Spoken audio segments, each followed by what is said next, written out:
Moi aussi, je m'inquiétais pour mon avenir. Je me posais des questions, comment est-ce que j'allais faire? Parce que quand je regarde dans ma famille, je regarde devant et derrière, il n'y a personne qui peut m'aider. Alors je me souciais, je m'inquiétais énormément pour mon avenir.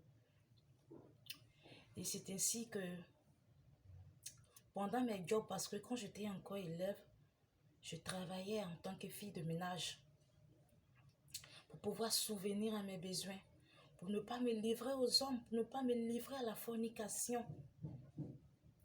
Et pendant ces jobs, j'étais épuisée, je travaillais dur. Je travaillais comme une servante, comme les esclaves. Et j'étais un peu fatiguée de la vie que j'avais. Un jour comme ça, j'avais décidé de mettre fin à ma vie. Ce jour, j'ai pleuré. J'ai dit, Seigneur, tue-moi cette nuit, je ne veux plus me réveiller, je vais mourir parce que je ne vois pas le sens de mon existence sur cette terre. Je ne sais pas pourquoi je vis. Je suis fatiguée, je vais mourir. Et j'ai pleuré. Dans mes pleurs, je me suis endormie. Et quand dans mon sommeil, un homme qui tenait la Bible vient et me dit, pourquoi est-ce que tu pleures?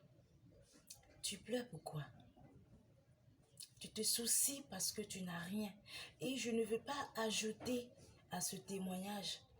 Parce que la Bible dit de ne pas rendre de faux témoignages. Dans mon sommeil, quand la personne m'a dit que tu te plains parce que les richesses de ce monde, tu n'as pas. Les belles choses de ce monde, tu n'as pas. Mais bats-toi pour le royaume des cieux. Bats-toi pour le royaume des cieux. Parce que là où on parlera de Jésus, tu peux mettre tes pieds.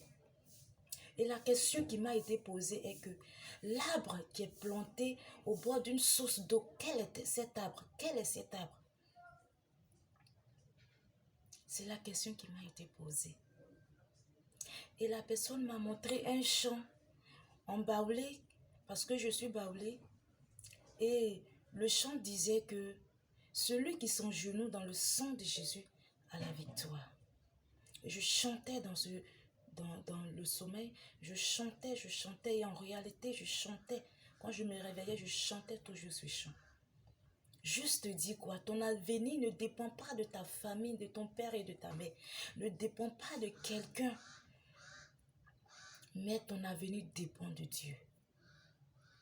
Fais simplement confiance en ce Dieu. Il y a un Dieu réel.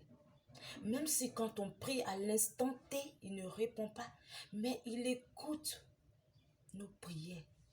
Et au moment que lui veut, il le fera.